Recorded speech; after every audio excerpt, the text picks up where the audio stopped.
Hello किसान साथियों, आपके अपने तकनीकी चैनल ग्रीन फार्म सॉल्यूशन में आपका स्वागत है। आज किसान साथी मैं आपको पूरे व्हीट हर्बिसाइड जो गेहूं हम अभी लगा रहे हैं या लगाने जा रहे हैं उसके अंदर कौन कौन से हम वीडिसाइड या खरपतवारनाशी काम में ले सकते हैं, इसकी पूरी आपको तकनीकी जानकारी देने वाला हूँ। कि या खरपतवारों की बात करते हैं तो जनरली दो तरह के खरपतवार हमारी जो व्हीट है या गेहूं है उसके अंदर होते हैं, जिनको एक हम चौड़ी पत्ती कहते हैं या ब्रॉड लीफ वीट, और दूसरे होते हैं संकरी पत्ती के। यहाँ पे आप जैसे फोटो देख रहे हैं ये सारे चौड़ी पत्ती की है, जैसे बथुआ हो गया, सेंजी हो गई, इस तरह के जितने भी चौड़ी पत्ती है वो हो गए। संकरी पत्ती में जनरली हमारे दो सबसे ज्यादा और सबसे मुश्किल, जिसमें एक गुल्ली डंडा है और एक अपना अवीना फटुआ है। लेकिन गुल्ली डंडा सबसे ज्यादा हमको परेशान करता है, स्पेशली अगर मैं पंजाब हरियाणा इन स्टेट्स की बात करूं तो वीडीसाइड है, हर्बिसाइड अवेलेबल है, वो भी दो तरह के हैं। एक है प्री इमरजेंस, यानी घास को या खरपतवार को उगने से पहले नष्ट करता है। दूसरा जिसको हम कहते हैं पोस्ट इमरजेंस, यानी जब हमारा घास उग जाता है उसके बाद हम काम में लेते हैं। तो अब हम इन दोनों के बारे में देखेंगे कि कौन सा हमको कब यूज में लेना है। अब सबसे पहले मैं बात करता हूं हमारे प्री इमरजेंसी, यानी घास उगने से पहले हम कौन सा वीडीसाइड इस्तेमाल कर सकते हैं। तो इसमें आप देखेंगे कि पीआई कंपनी का जैसे एक अवकीरा आता है, ये बहुत अच्छा हर्बिसाइड है वीट के लिए। इसके अंदर जो है पायरोक्सा सल्फोन साल्ट होता है। इसकी जो डोज है वो 60 ग्राम 1 एकड़ के अंदर है। और पानी, ये आप खास ध्यान रखें कि इनके अंदर पानी की डोज थोड़ी बहुत कम ज्यादा हो सकती है, लेकिन जितनी हमको रिकमेंडेड है उतनी हमको काम में लेनी है। ये पोस्ट इमरजेंसी है। इसी तरह से पेंडिमेथ्रिन का भी बहुत सारे किसान भाई इसको काम में ले रहे हैं। पेंडिमेथ्रिन भी हम ले सकते हैं। 30 जो है इसकी डोज आप यहाँ पे देखेंगे अलग अलग मैंने लिखी है। अलग अलग लिखने का कारण यह है कि आपकी जनरली हमारी 3 तरह की जो सोइल होती है, लाइट सोइल है तो आपको 1300 ml 1 एकड़ में, मीडियम सोइल है तो वहां पे 1700 ml, और हेवी अगर भारी मिट्टी है, चिकनी मिट्टी है, तो वहां पे हमको इसकी डोज जो है वो 2000 ml 1 एकड़ में लेनी है। पीएयू लुधियाना जो यूनिवर्सिटी है उसने इन दोनों को एक साथ भी रिकमेंड किया हुआ है कि आपको इफेक्टिव वीड कंट्रोल मिले, क्योंकि खास करके हरियाणा और पंजाब में जो हमारा फेलिरिस माइनर है, जिसको हम गुल्ली डंडा सबसे ज्यादा जो किसान कहते हैं, उसके अंदर रेसिस्टेंस की प्रॉब्लम बहुत ज्यादा आ रही है। तो ऐसे में आप इन दोनों का अगर मिला के इस्तेमाल करते हैं तो आपको बड़ा ही प्रभावी नियंत्रण जो है वो मिलेगा। अब इसके साथ साथ हमको एक थोड़ा सा ये भी ध्यान रखना है कि इनको कैसे करना है। ये एक सावधानी आपको बहुत जरूरी और सबसे पहले ध्यान में रखनी है। अवकीरा का अगर आप स्प्रे कर रहे हैं तो सबसे पहले आप ये ध्यान दें कि इसको 72 घंटे के अंदर, यानी 24 घंटे का एक दिन, तो 3 दिन विद इन 3 डेज आपकी सोविंग के इसको यूज में करना है।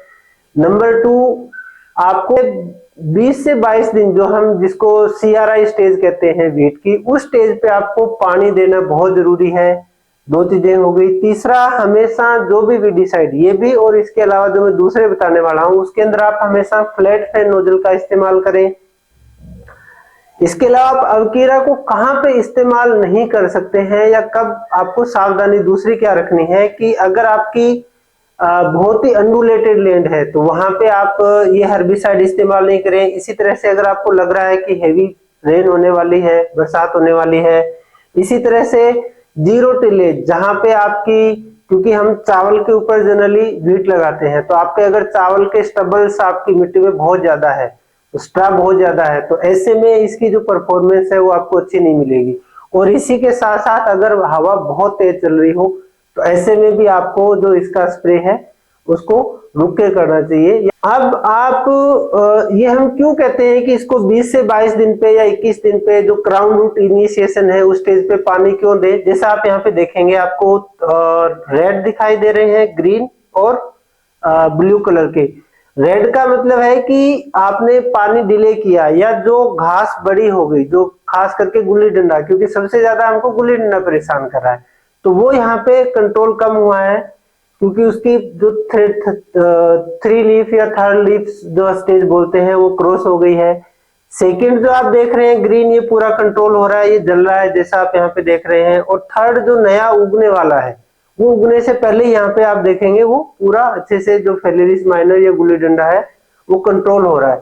तो इरिगेशन आपको डिले नहीं करना है। ये इरिगेशन अगर आप डिले करते हैं तो उसका इस वीडीसाइड के इफेक्ट पे या गुल्ली डंडे को कंट्रोल करने पे क्या फर्क पड़ता है, ये यहाँ पे दिखाया गया। तो इन चीजों का आप अगर अवकीरा का स्प्रे कर रहे हैं तो ये जरूर ध्यान में रखें। अब हम बात करते हैं पोस्ट इमरजेंस हर्बिसाइड कौन से हैं। तो नो डाउट ये एक्सियल जिसमें पिनोक्साडेन साल्ट आता है, आपने इसका काफी नाम सुना होगा, आपने यूज भी किया होगा। इसको हम यूज कर सकते हैं। इसकी जो डोज है 360 ml है। 120 लीटर पानी आपको लेना है। ये सिर्फ ग्रासी वीड्स, जैसे मैंने आपको शुरू में बताया था, उन्हीं को कंट्रोल करता है। तो अगर आपके ब्रॉड लीफ वीड भी हैं तो आप इसके अंदर जो दूसरे साल्ट्स हैं मैं आपको आगे बताऊंगा, जैसे मेटसल्फोरोन या कार्पेंट्राजोन, इस तरह के आप इसमें साथ में मिला के भी स्प्रे कर सकते हैं। इसके बाद में ये बहुत पुराना साल्ट है, टॉपिक के नाम से बहुत सारे किसान आप इससे परिचित हैं। ऐसे किसान भाई जिनके रेसिस्टेंस पैदा हो गई है, खास करके पंजाब हरियाणा और पंजाब हरियाणा से जुड़े हुए जो राज्यों के जो जिले हैं वहां पे इसका इस्तेमाल अगर आप कर रहे हैं और आपके एरिया में रेसिस्टेंस है, तो मैं कहूंगा इस प्रोडक्ट को आप वहां पे यूज नहीं करें, क्योंकि इससे आपका गुल्ली डंडा जो है वो कंट्रोल नहीं होगा। अगर आपके रेसिस्टेंस नहीं है फिर आप इसको इस्तेमाल कर सकते हैं।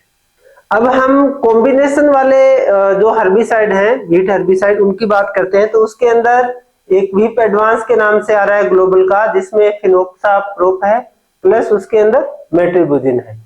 इसकी जो डोज है 500 ml पर एकड़ है और ये आपके ब्रॉड लीफ और ग्रासी वीड्स दोनों को खत्म करता है। यूपीएल का एक सगुन आ रहा है जिसके अंदर मेट्रिबुजिन प्लस क्लोडिनोफोप दोनों साल्ट है, आप इसको इस्तेमाल कर सकते हैं। ये भी क्योंकि इसमें दो साल्ट है तो ये आपका जो ब्रॉड लीफ और ग्रासी वीड्स है उन दोनों को ये कंट्रोल करेगा। एक क्रिस्टल कंपनी का एफिनिटी फोर्स आ रहा है, इसको हम यूज कर सकते हैं।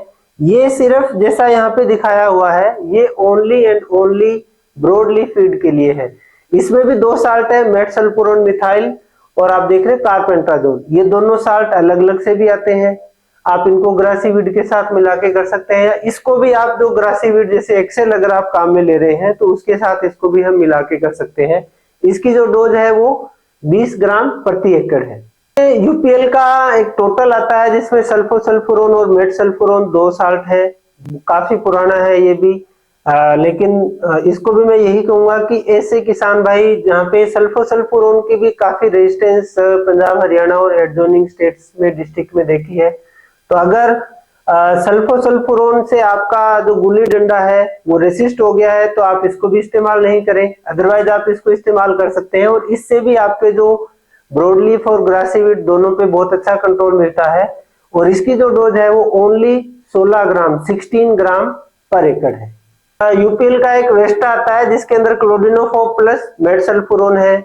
यहाँ पे भी मैं यही कहूंगा कि ऐसे किसान भाई जहाँ पे क्लोडिनोफोप का रेसिस्टेंस आ गया है वहां पे आप इस हर्बिसाइड को इस्तेमाल नहीं करें। अगर आपके रेजिस्टेंस नहीं आया है तो आप इसको इस्तेमाल कर सकते हैं। इसकी भी जो डोज है वो 160 ग्राम एक एकड़ की है और ये भी जो आपके दोनों वीड्स है broad leaf plus grassy weed दोनों को ये कंट्रोल करता है। मुझे उम्मीद है कि आपको ये वीडियो पसंद आया होगा, तो अपने सभी गेहूं लगाने वाले किसानों को ये वीडियो ज्यादा से ज्यादा शेयर करें। Thank you.